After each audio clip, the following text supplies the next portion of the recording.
Okay, all right, good to know. They're all classified, shreddable documents. All right, sweet. My husband will love that. Are you having food trucks and very good none of that, dog party. All right, do I need to wait for Austin to get back to officially start? I would, just in case. Okay. And like, if he's going back there and shredding out right now. Oh, and you're good to start the live stream whenever if you have It's started. It's already good. Okay. Do you wanna?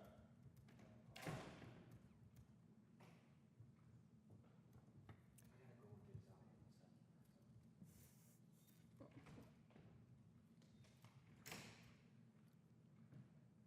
It was Hunter's birthday yesterday. Hey, happy birthday. Hunter. Are you 87? You 87 today or yesterday? I didn't have gray hair before I came here. I only have like 5. You know, better than the alternative. I'm taking pills for that. Okay, we are recording, ladies and gentlemen. Okay. It's my hair. All right, I'm going to call the Board of Adjustments meeting for September 16th, 2025 to order. We do have a quorum. We are missing Ken Marino and, well, I don't, and John and Michael, okay. But we still do have a quorum. If we could adopt the agenda. Just one more note with Ken and John missing, Angel is the alternate member will be serving to the documents. And So noted, thank you. everything's reported for the record. So if I could get a motion to adopt the agenda as presented, I make a motion that we adopt the agenda as presented. and all in favor? Aye. All right, so moved. Now, adoption of the previous minutes. There were three different minutes in here from the July 10th meeting, the July 22nd regular meeting, and then the August 19th meeting, which was canceled. So that was the special appeal hearing and then the regular meeting confirming the written decision. Does anyone, it was a lot of information, so does anyone have any questions, comments, changes? And if not, if someone could make a motion to accept them. I make a motion that we accept the meeting minutes from July 10th, July 22nd, and August 19th, 2025. All right, Board of Adjustment meetings. all in favor? Aye. All right, so moved. And we do not have any cases to hear. If there is, I don't believe there is any other business. Okay, nope. And so then we are going to adjourn. So I will make a motion to adjourn the meeting. All in favor? Aye. All right, so moved. We are adjourned. 6:04. That was the fastest ever, wasn't it? Indeed.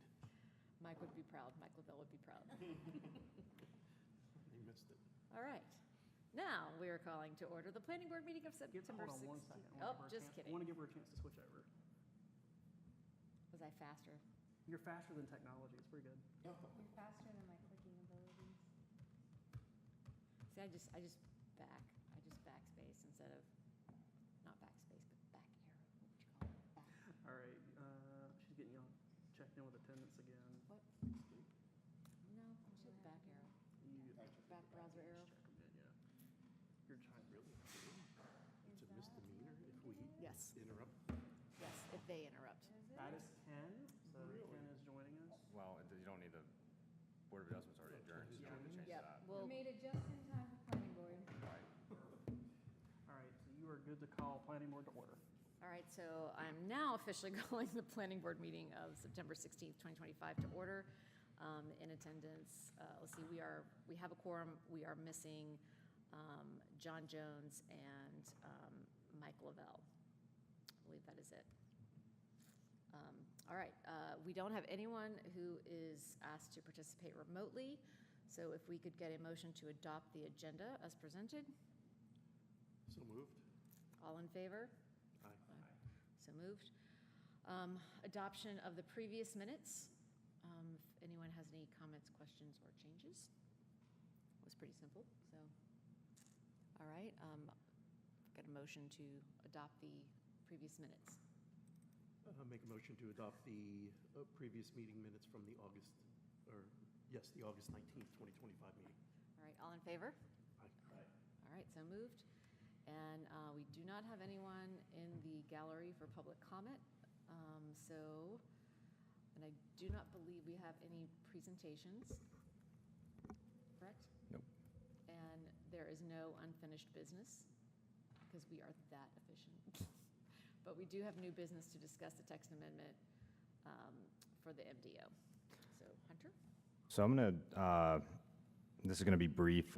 Had this on the agenda per, based off our conversation from last month as we looked at some different text amendments. You guys made a recommendation to go ahead and recommend the proposed text for those changes to Article 17 regarding temporary signage and stuff. That was adopted by the Village Council last week. But we did, per that discussion, we were discussing other text that staff is looking at to amending. We were hoping to have some draft for you guys tonight, but we've just been busy with some other projects. So we will come back with proposed draft based off of our conversations regarding accessory structure, like lot coverage maximums and stuff, and potentially adding some regulations regarding like gated subdivisions and entryway monument gates. So is there any questions on that? Or is there, so we're just trying to always be proactive on some of this and try to get ahead. We find, minor things here and there. There's some other changes that will be made, and it's per what the MDO says, it's all typo and reference based. So it technically doesn't have to go through the text amendment process, but we will probably wrap it in just to do it. For example, some of the SIC codes, or at least one of them that we found that's referenced in the permitted use table in Article 8 is a wrong reference, so we need to get that updated.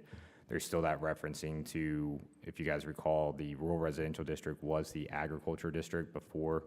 So there's other part in other articles that it still references that ag district, so we need to get that referencing the rural residential. And there's another reference to where we have the NC 16 commercial district. There's references to like the NC 52 district, which is once again probably where from their drafts from another municipality when they did an MDO or a UDO for just kind of got copied over. So we're in the process of getting all that, and we'll bring that back to you guys at the next meeting. Any questions? I will say too, as we're moving on, once again, if there's things that come up or questions that you guys have regarding, MDO ordinances, or, if you guys like to go do your own research and look around, and, if there's ever any board members feel like they would like to discuss proposed changes or bring to that for the discussion, please let me know. Be happy to look into it. And once again, we want this ordinance, it's a living document. We want to kind of make sure that as anything changes at the state level, we need to be on top of that and get our ordinances amended to be compliant with that. But at the same time, if there's any other regulations that either you personally maybe have experience or have an issue, whatever, feel free to bring that up, and we'd be happy to discuss and do some research and see if there's a better fit or better, ordinance regulation for whatever it may be. All right, do you have a planner's report? I do. Okay. So 2 big items. One, the village, we did do an RFQ for a comprehensive plan. We did get 5 submittals from that, from Kimley Horn, Bowman, Infocus, who am I missing? Inspire, and The Hill. Staff, Polemy and I kind of looked over all those submittals. We scored them individually, and then our scores were then combined. And Kimley Horn was the top scorer and identified as the most qualified applicant. At the August work session, the Village Council agreed to move forward with selecting Kimley Horn, and we're in contract negotiations with them, currently finalizing the scope and that agreement for that project. That's tentatively going to be approved by that agreement is going to be approved by the council next week during their work session, and we're going to hit the ground running with that project. The reason, so a few items there for planning board. One, there's going to be a meeting, probably most likely our joint meeting in February with council, that the comprehensive plan will be, the draft will be presented to the planning board. It does have to go through that same process as the UDO as, once again, goes. There's a lot of public involvement, public hearings, but ultimately it comes to planning board. Planning board will review and recommend the plan, and then it will go to council in a public hearing. We are also looking to do a working group comprised of probably either 1 or 2 council members, 1 or 2 PRNG members, and 1 and 2 planning board members, and then staff. And looking at that time commitment would roughly be about 3 meetings, and they can be virtual or here in person with that committee and the consultant. And that would, you guys, or, that committee would basically be the steering committee of the plan. If any planning board members are interested, please let me know.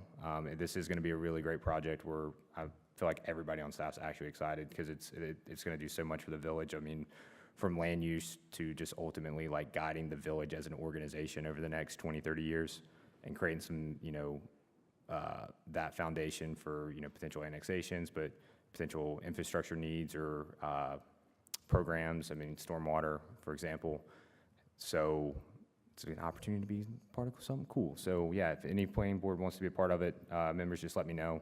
And I don't really have like when those meetings will be or what, so we can definitely work with whoever, but I would, I'm not gonna select 2 of you guys unless nobody volunteers. And then I'm gonna probably reach out to you and say, hey, is this something that you'd be open to? So if you are interested, just please let me know, and we'll, I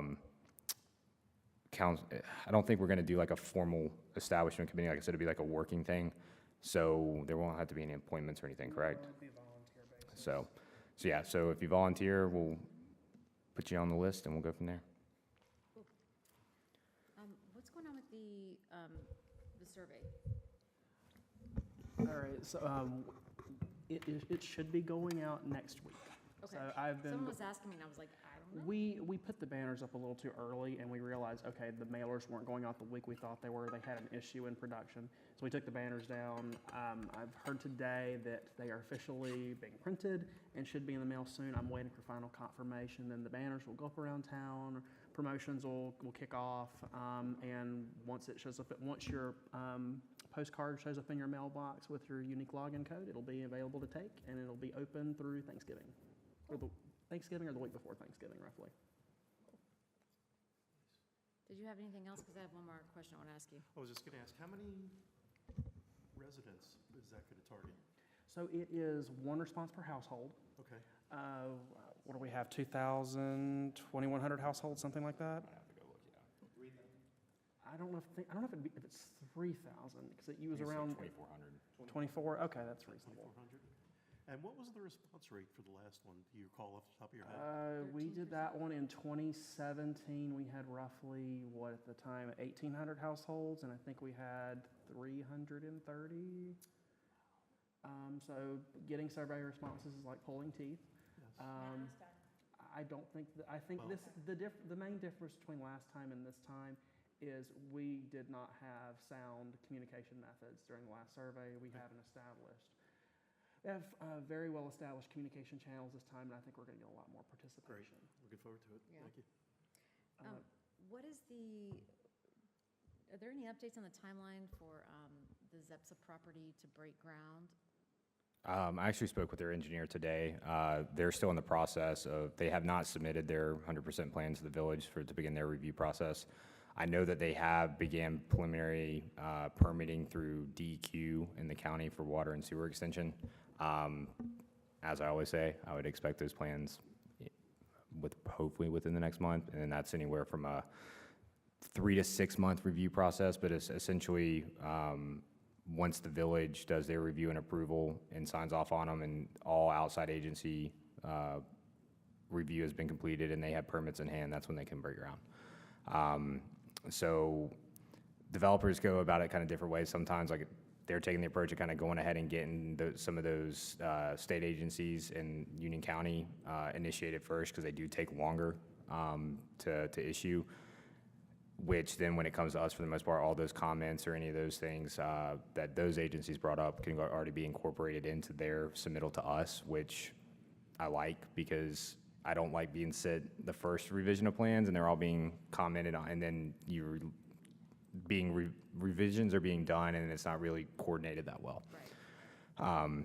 But once those plans are formally submitted, I'll definitely make sure to update you guys on that. I will mention that the engineer for the Marvin Commons project, off of Ray Road and Tom Short, they did submit their plans last week. So we have we will begin our review on that probably starting next week. I have sent it to our engineer, and they're kind of doing the same thing. They've already gotten their preliminary grading and erosion control plan approved through DEQ, but they also have submitted to those agencies as well.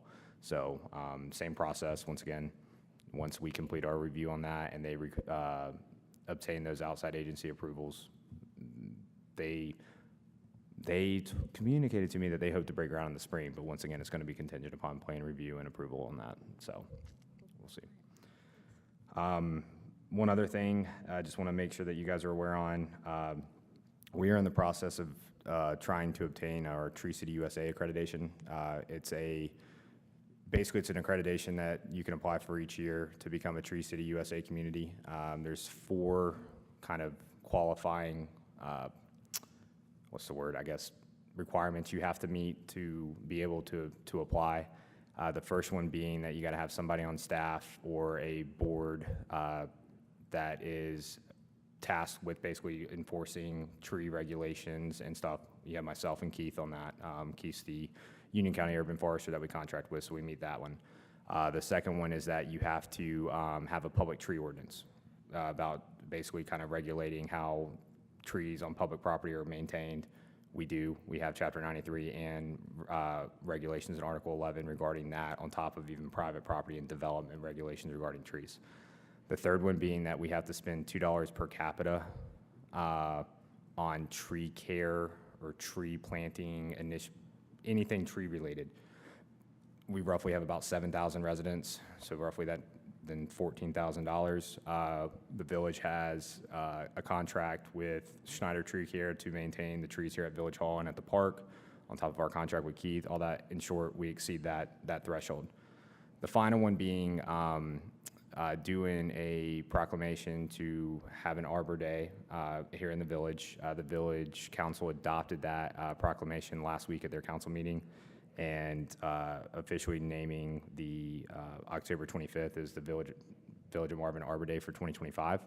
And we will be having an event and partnering with Habitat Builders and Trees Union to do an event at the park. So if you guys are around that day and want to come out and learn about trees and all that, but we'll be pushing out more information regarding that event in the coming weeks. And once we host that, and once again, I package all this information up, submit it, and hopefully we'll be recognized as a Tree City USA community for 2026.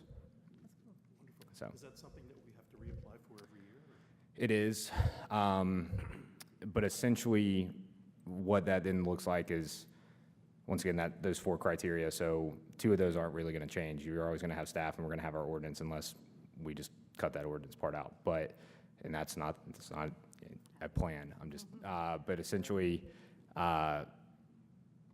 making sure that ensuring the financials with the $2 per capita thing, we would have to submit the documentation on that annually, and we would then continue to hold an Arbor Day celebration annually as well.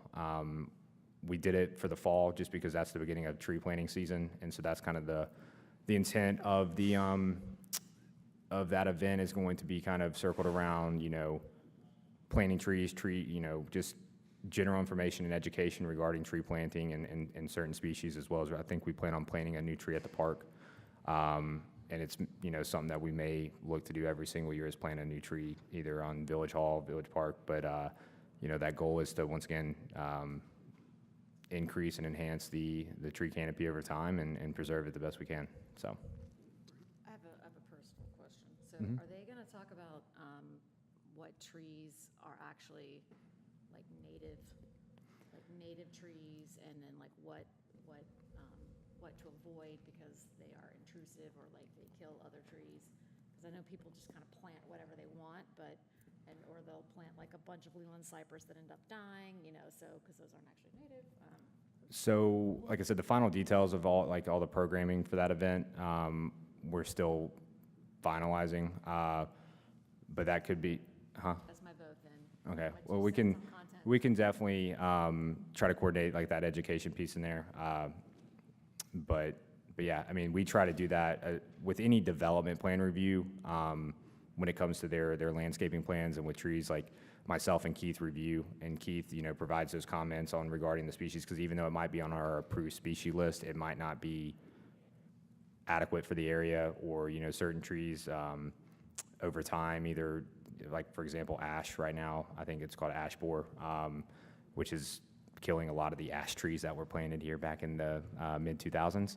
But it's stuff like that on, looking at the species in these landscape plans for these developments and making sure it kind of lines up with some native and some quality trees, and it's just not all to meet a requirement of how many trees have to be planted. It would just all be great to just educate, residents, because like, if they wanted to do some extra buffering or screening, that they're not, and especially buffering and screening trees are gonna be right up against someone else's property, so, you wanna make sure that they're not. Well, and for planning board or any resident listening, I mean, if there's any ever that's what we're here for. I mean, myself and Keith work with property owners on, if they want to remove trees to whatever reason, is their property. I mean, we do have an ordinance on, hey, if you remove X amount of trees and it's kind of just because you want to, you got to replant. And so working with them on what their plans are, like, instead of just kind of clear cutting an area and just because they want more lawn, trust me, I get that request a lot. Trying to see if, the quality of the trees that are on the property, if they would be open to preserving, if they have some nice hardwoods like oaks that are native, to keep them, as well as if they're not, and because maybe they're gonna do a pool or adding it on to their house, something, then looking at, okay, if you're removing these trees, what can we get planted back, and what does that look like? So that's something that any tree removal permit that comes through, that's, Keith and I always look at it and always go out, most of the time, if it's a significant amount, go out, walk the property with the property owners, to really kind of get a better idea and the intent on why they're making that request. And is that solely our responsibility as a city or village of Marvin, or is there some type of something that we push onto the HOA and say, if you see somebody cutting down a tree, you need to alert us, or do we train them on it as well? Because there are some people that go through and do regular. So the truth behind it all, when it comes down to regulating it on private property, is a huge gray area. Like, the state statute's very gray. Yeah, and essentially you have to have a local bill approved to basically have specific tree regulation that we can enforce on private property. Now, the roundabout way that we do that is through development. So if you wanted to do a pool, or wanted to, something that you're improving your land, you have to get a permit from the village to do. That's kind of a roundabout way on how we can enforce it, but it is kind of still a gray area. If you want to cut down 10 trees because you want to cut down 10 trees on your property, it's private property and it's your right to do, but we still try to work with them and say, hey, but that's where it's like, we can't say no to an extent.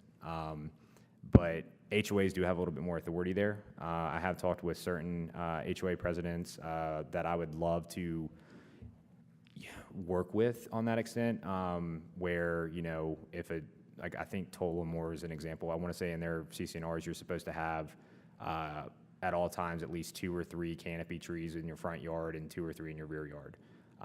So if one dies, it's to the property owner's responsibility to plant it back, to plant one back.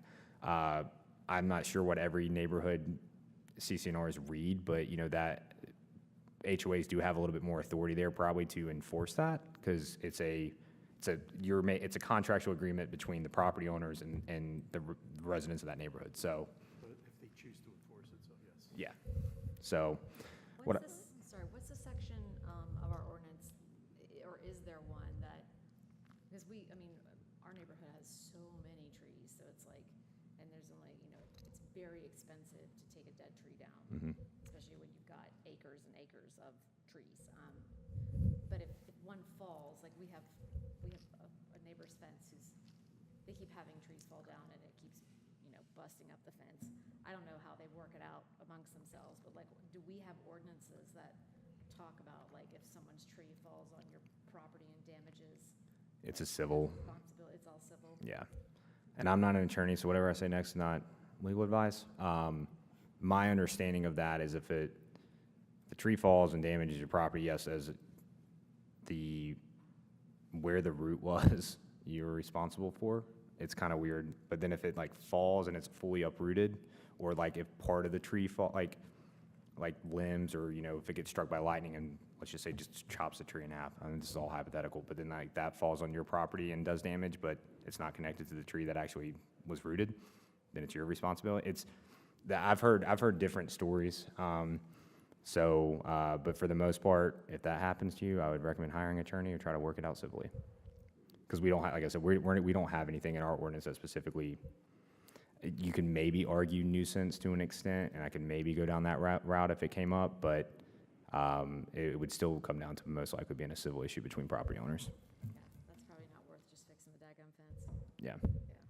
So, but yeah, that's another, it's kind of with the text amendment thing. One thing that I'm working on with Keith right now will be some changes to our tree ordinance, because that whole gray area that I've been talking about. So we have Article 11, which is our landscape and tree protection ordinance in the MDO. Once again, that's more geared towards when development happens for the most part. And, development is defined as if you even want to do a pool. It's not like meaning land development in general, but it does tie into that. You have Chapter 93, which has been our tree ordinance, and where it gets wonky is like, it technically says if your property was platted before October 1st, 2004, and is non-subdividable, you're exempt. Like I said, so I'm working on Keith on trying to make, find that sweet spot in that gray area on, clear regulations, because Chapter 93 does a really good job at, hey, if you're removing X amount of trees, here's how many you have to plant back. Very clear on, even with the amount of trees, it has a table of like, if it's over a certain diameter, it could be, you have to replace it with 2 trees and so on. Article 11 is kind of unclear. It basically says if you have a tree credit area, so you're preserving trees, like it could be a 1-for-1 type thing. Like, so let's say you have 10 trees on your property and you want to remove 5 of them, but then you're keeping the other 5. It's very unclear on then technically if you have to mitigate that. And so that's where I'm working with Keith currently. He's in the process. I sent him both ordinances and a very detailed breakdown of like my interpretation and where it's at, and seeing on how we can improve that for the long term. Do we have anything that like protects,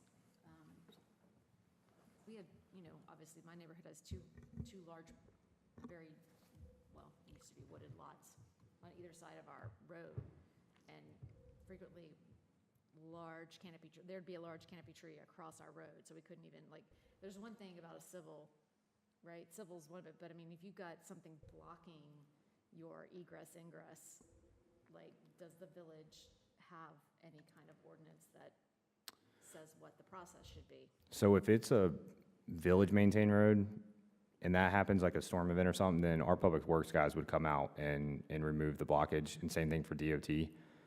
Once again, private roads, I don't know.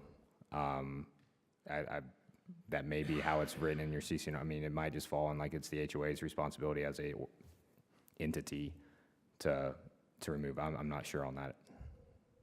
Is there any way for us to address it? I mean, like, I get the civil issue, but like, if it is blocking the only way in and out of a neighborhood, no one is gonna be lawyering up, you know what I mean? No one has time for that, so like. Well, like I said, if be it's, very clear, like, hey, it's your responsibility to put trees on your property and it falls across someone else's road and you are blocking, like, it is your responsibility to clear it off the road. I'll have to check with how our attorney, like I said, it gets gray. It's gonna get in this weird spot with civil, like I said, being more of a civil dispute between property owners.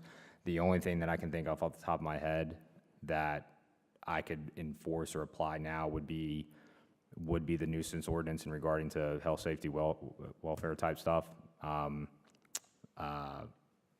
But I would still, if this were to occur, like, I would consult with the attorney to see if that would, if he would agree with my interpretation and that could stick, because as you know, I mean, those interpretations can get appealed. So, I don't know off the top of my head. Okay.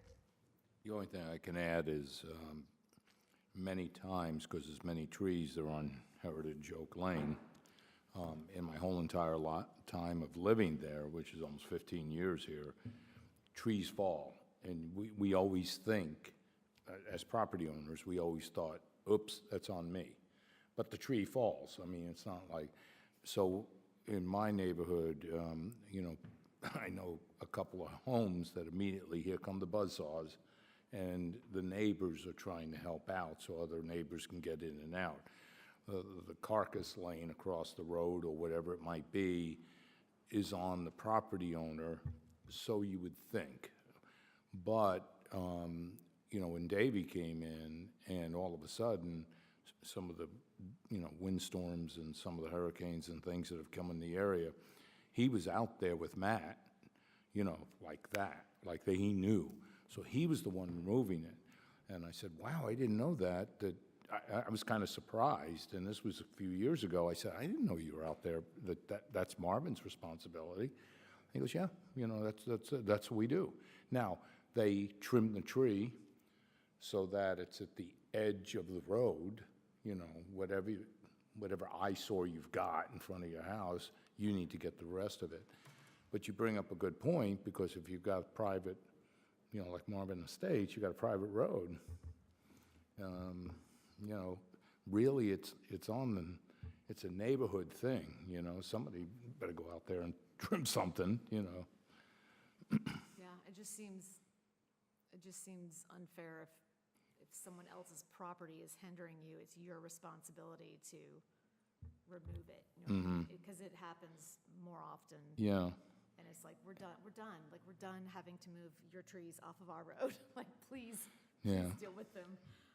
Yeah. And It'd just the be nice to have- neighbors asleep in their home, and they don't even have a clue that it's blocking people, you know. Or, you know, they move them. can't, you know, maybe Yeah. they're elderly and they can't physically move them, or they don't care because they don't know to chainsaw, or like whatever. But I mean, it just, you know, just having very clear lines for certain things is helpful, because it just causes more animosity and, you know, angst in the community, so. But, Like I said, we'll look into it. Pullman and I have looked at a lot of tree ordinances over the last 2 months. So we have a lot of like copies. We weren't looking at it from that standpoint, or see if there was just a section or a sentence or a regular, whatever you want to call it, in there regarding that. But we can go back through and see if we can find any kind of direction regarding that. But, and if so, we'll bring that back to you guys as part of the group amendments that are coming down the line. okay, thanks. Other than that, that's all I got. I don't believe we have any action items. Nope. All right, board comments. I'm going to start with Angel. I'm not going to. Thank you, guys, and the planning board. Austin is not here, but I want to go on record and congratulate him for being named on the board of directors for the North Carolina Association of Municipal Clerks. So that's a Nice. really big deal, and I wish he were here so I could say it, but that's very impressive, so good for him. And again, staff, thank you for everything you do. Ken. I second that. I saw it on Facebook. He was very happy to get his award. Good. That's amazing. Bob? You're good? Okay. Well, that is very exciting. I have no doubt that he deserves it. All right, so I will move to adjourn. If I can get a motion? Angel makes a motion. All in favor? Aye. So moved, and we are adjourned. Thanks, everybody.